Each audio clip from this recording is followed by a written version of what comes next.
Innovation is essential for any business to stay relevant and succeed in today's rapidly evolving market. However, developing a truly revolutionary product that meets people's needs and creates a positive impact on the world is easier said than done. This is where radical product thinking, RPT, comes in. RPT, as laid out by Dutt in her book, is a step-by-step approach that challenges the popular iteration-led product development model.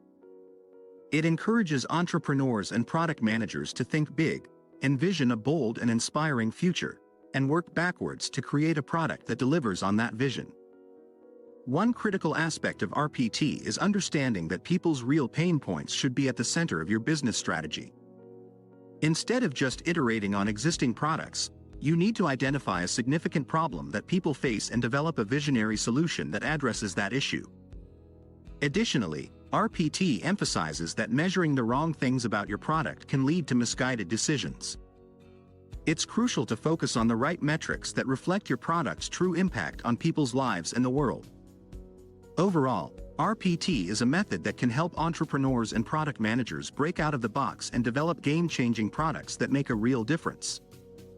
It's an inspiring alternative to the iterative approach, and it's worth considering for anyone who wants to take their product development to the next level. Idea 1. Why iteration alone won't lead to game-changing products. In today's fast-paced market, many companies strive to develop the next big thing that will capture customers' attention and revolutionize their industry.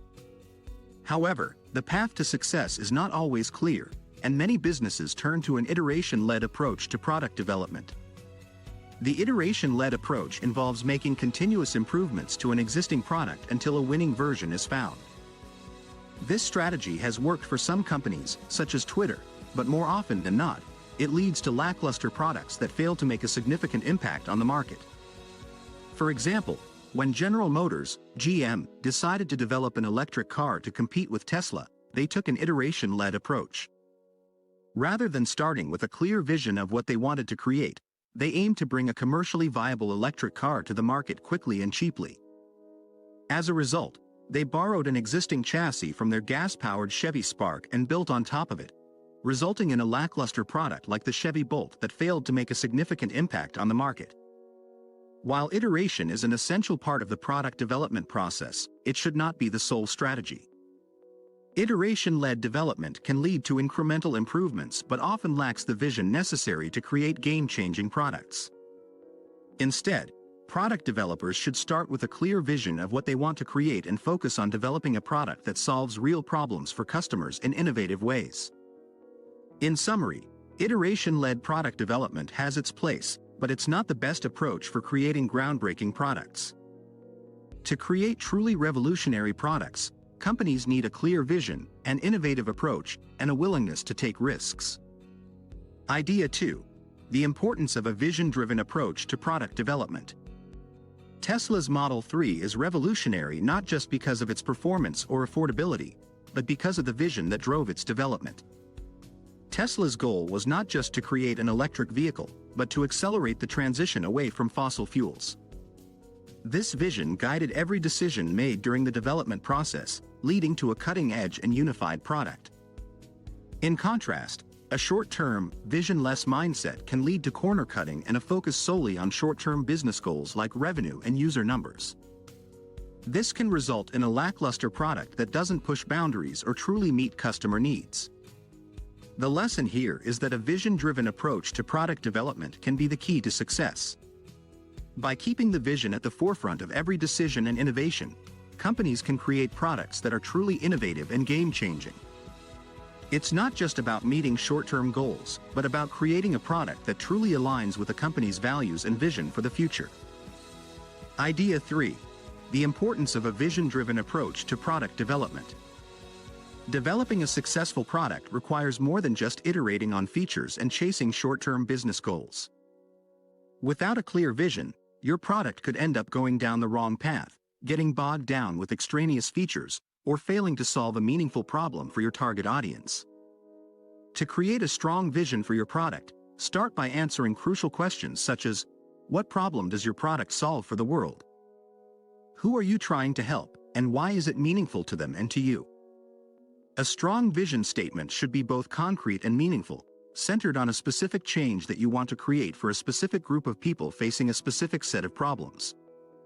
By taking a vision-driven approach to product development, you can ensure that every decision and innovation you make aligns with your overall goal.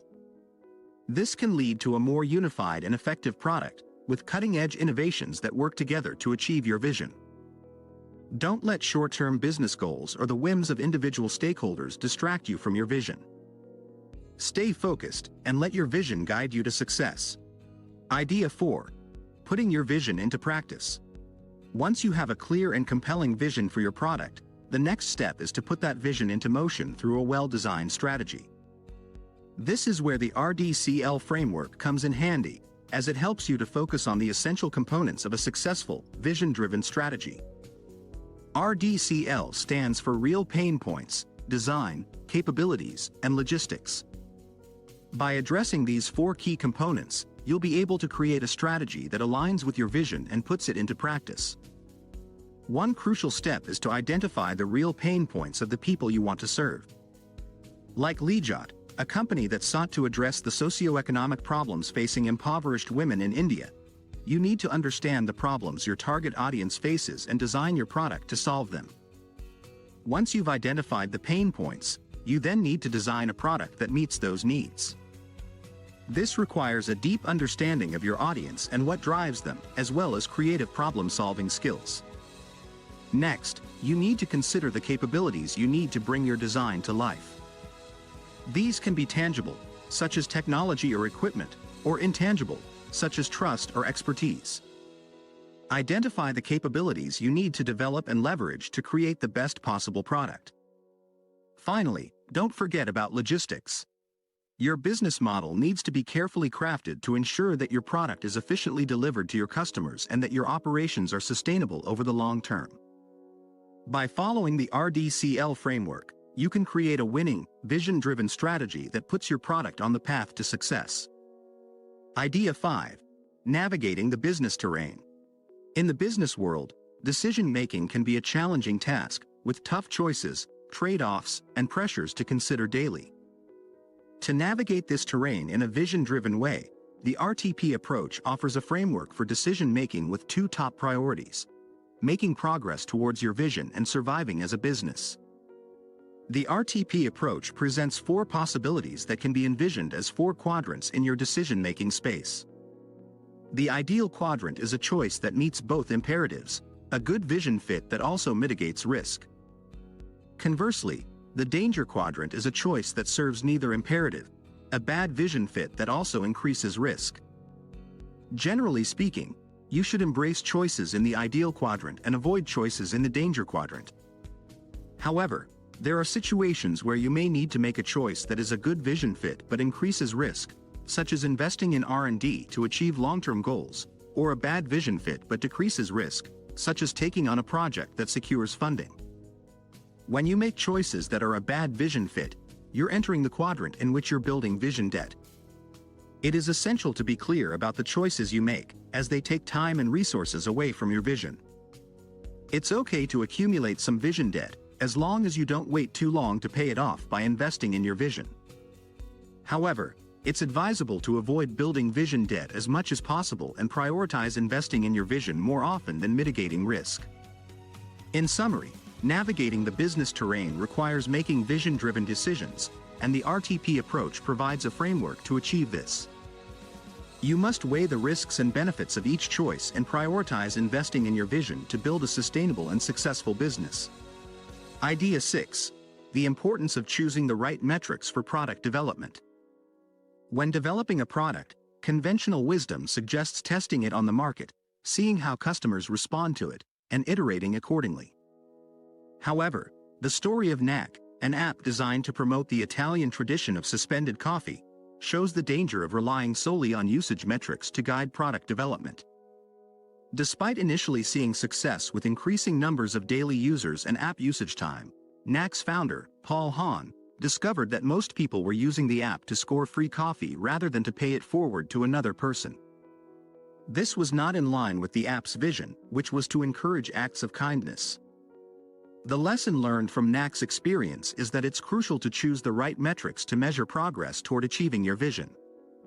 In NAC's case, the key metric was how many users were gifting coffee to others, rather than just how many people were using the app.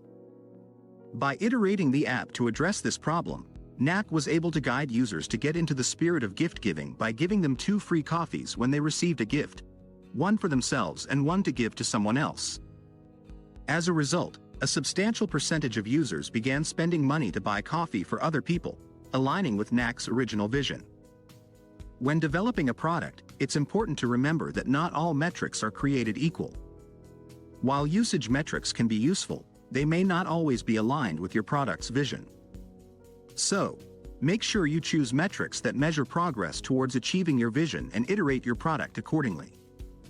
Idea 7. Creating a vision-driven company culture. As a leader or employee of a company, it's not enough to be vision-driven. Everyone in the organization needs to share the same vision and work towards achieving it. This brings us to the final step of the RTP approach to product development, creating a vision-driven company culture. Company culture can be defined as the sum total of everyone's experiences of working at your company. To make it more concrete, these experiences can be classified into 4 quadrants based on whether the work is satisfying or urgent. The first and most important quadrant is meaningful work. Meaningful work contributes to a larger purpose, like achieving your company's long-term vision, but is not time-sensitive. To enable everyone to feel mission-driven, you should try to ensure as much work as possible falls into this quadrant. The second quadrant is heroism. This is work that is urgent but also satisfying. It can feel exciting in short bursts, but it can become exhausting after a while. You should keep this kind of work within reasonable limits to prevent burnout. The third quadrant is organizational cactus. This is work that is tedious but necessary, like administrative forms. You should try to minimize this work as much as possible to allow people to focus on meaningful work. The fourth quadrant is soul-sucking work, which is neither satisfying nor necessary. These experiences should be eliminated as much as possible. To create a company culture that fits this pattern, you can use the RTP approach.